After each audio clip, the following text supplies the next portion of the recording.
Hello there, my name's Jo Marshall and this is my breast cancer blog. If you're new to this series of videos, I'll just tell you a little bit about myself. I work in corporate and have done for a very long time, and about 6 weeks ago, actually the first day back after Christmas, I got a diagnosis of breast cancer.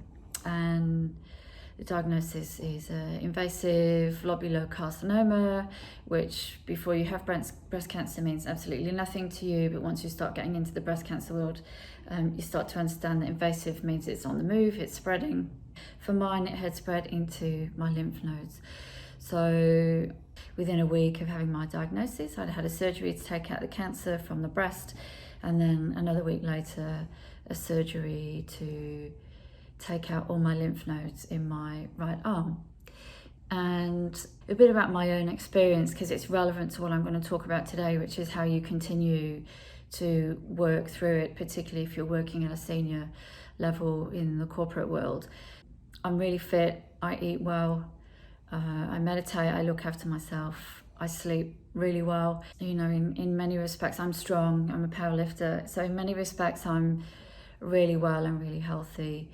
And I'm also quite strong and resilient mentally as well. And I had this idea that this breast cancer was no big deal and that I would just sail through it and be straight back at work and just treat it like it was like a serious cold or something. And I've had a huge shock. There's something about cancer which is a whole other level of stress, anxiety, seriousness than probably any illness you've experienced before.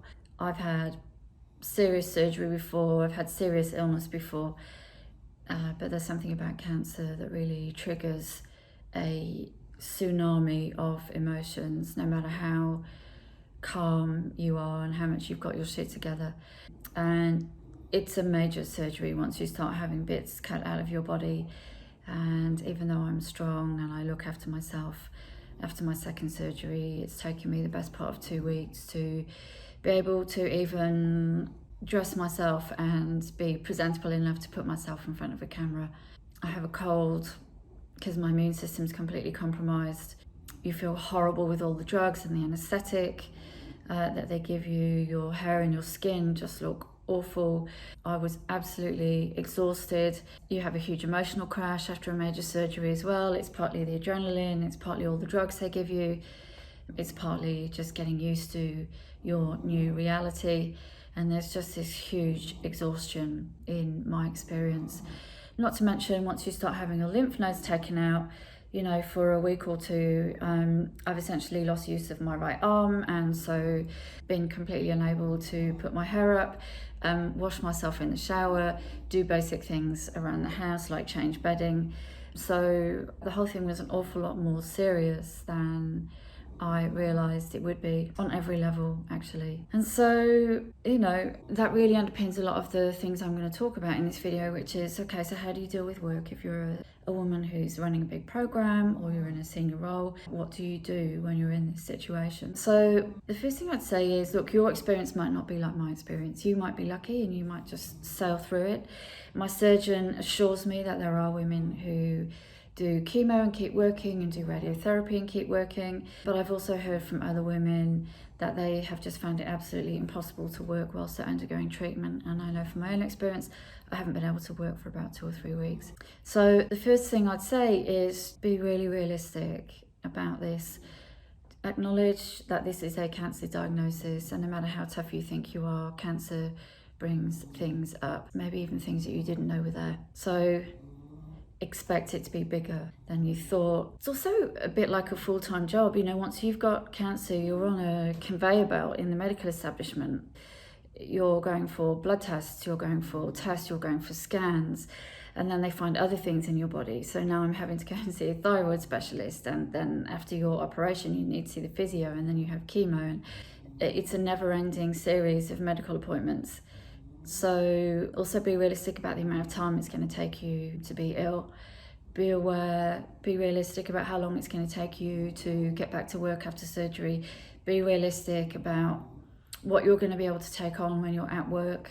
when your immune system and your central nervous system are incredibly stressed and vulnerable. So don't underestimate it, really, is my first piece of advice.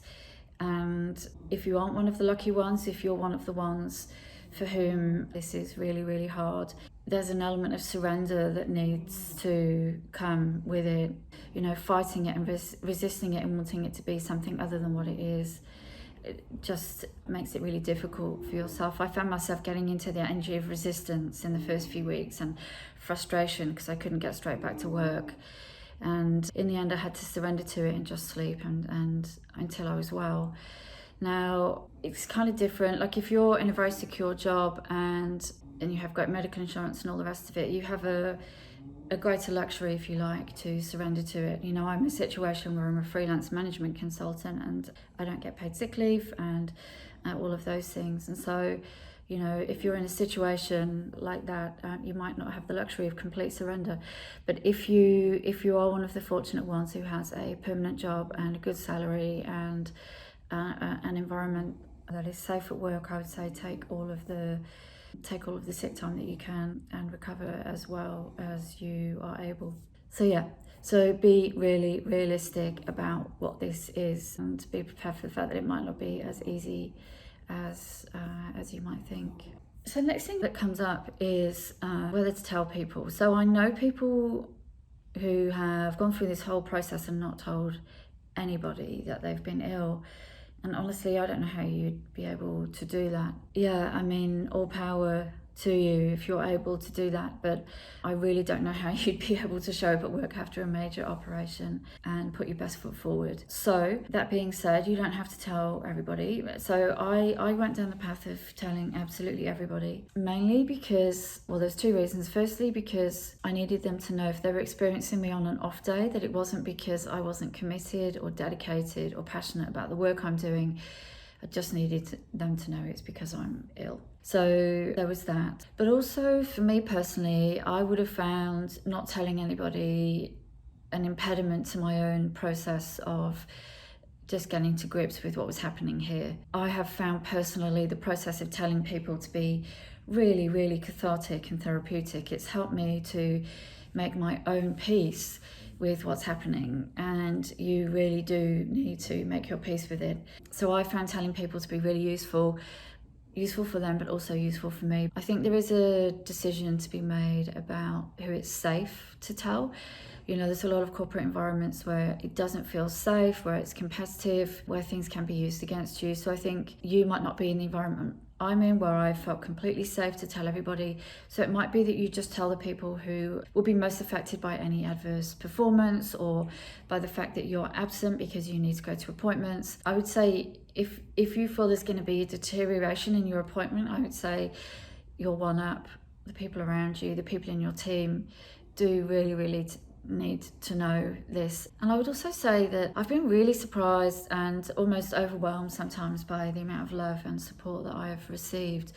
And so whilst there is a huge danger to telling people, also be aware that there's a lot of people out there who do want to help you and who want to support you, and you'll be surprised by who and how many of those people there are out there. So, you know, allow those people to support you, and unless they know, they can't support you. How much time to take off? I've sort of covered this a bit. If I had the luxury of a full-time job and paid sick leave, I would take as much time as possible and I wouldn't be rushing back.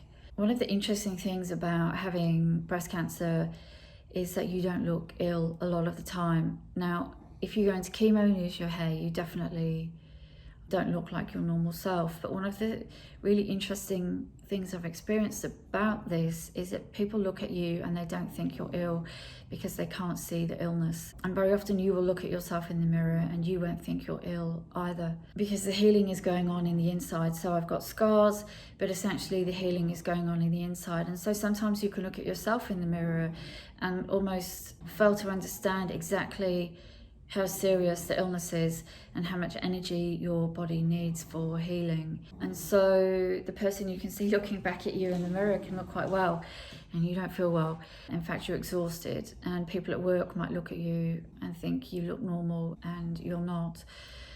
So my advice would be to take as much time off as you possibly can afford to take off, because whilst you're putting energy into work, there's less energy for healing. And the most important thing you can do right now is allow your body to heal.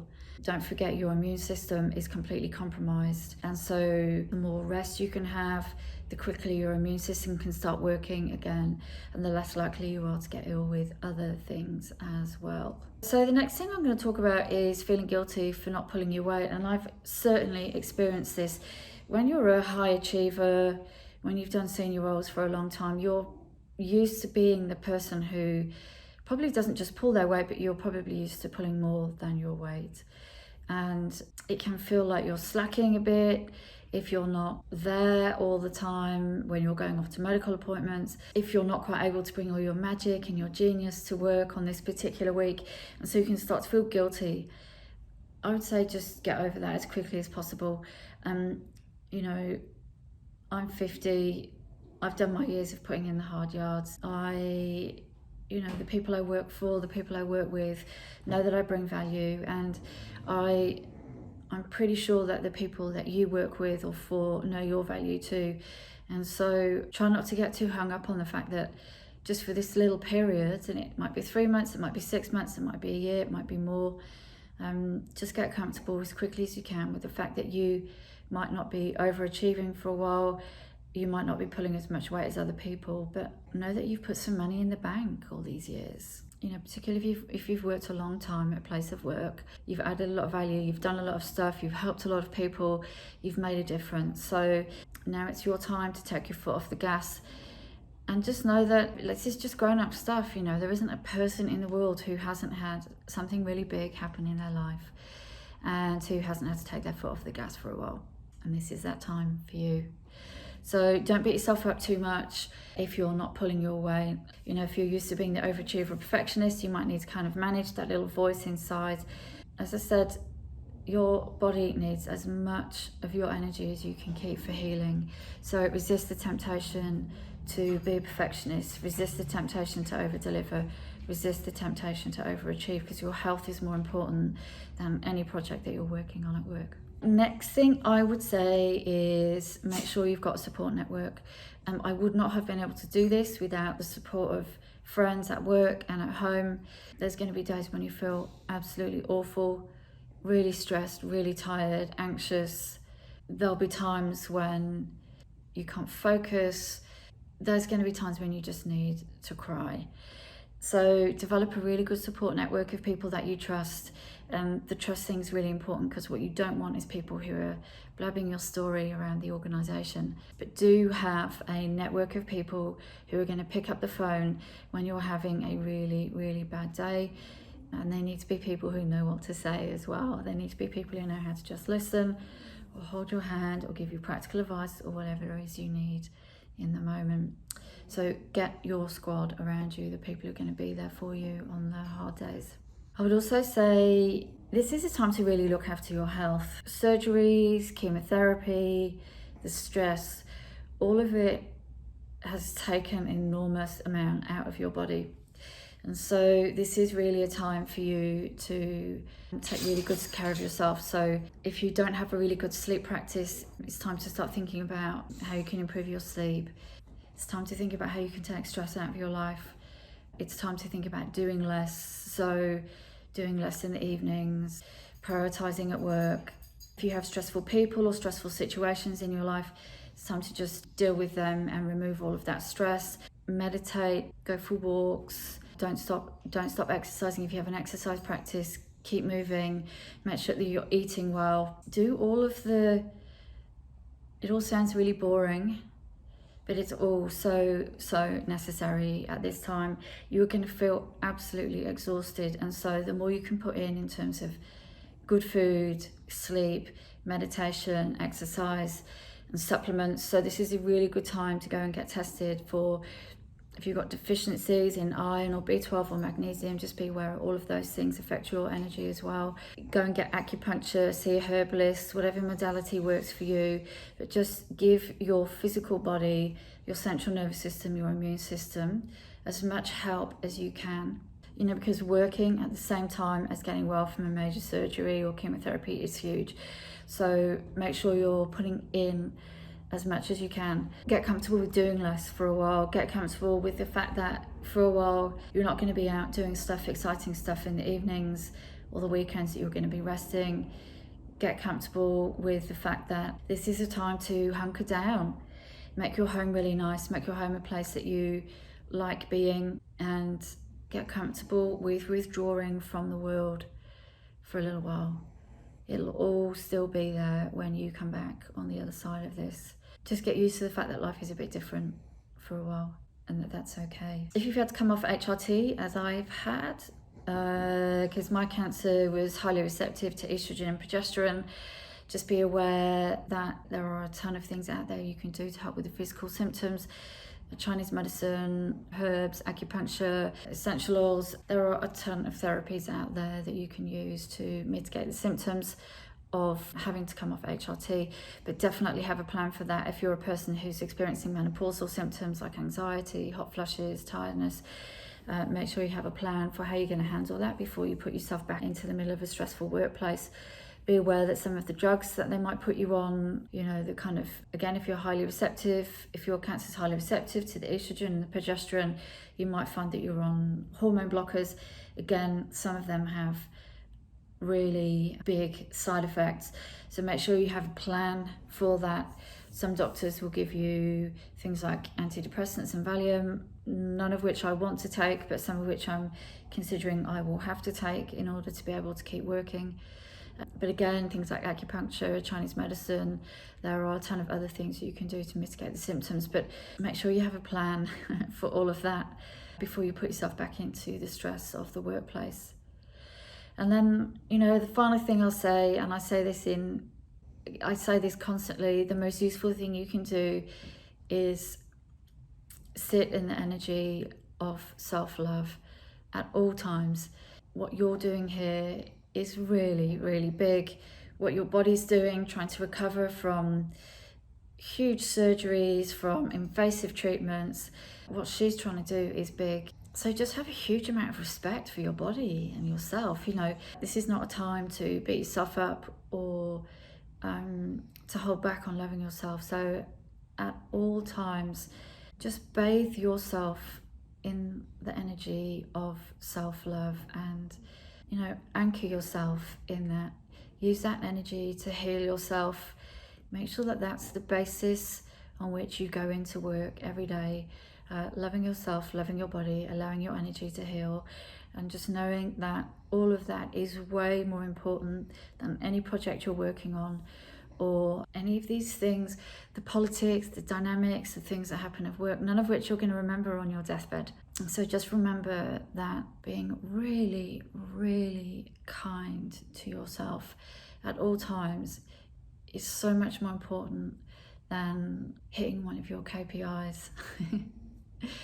So I hope that was useful. If you are watching on YouTube and you want more stuff like this, make sure you click the notifications tab to be notified of any new content. I'm on LinkedIn, Instagram, Facebook, and you can email me or you can put comments in the questions box below.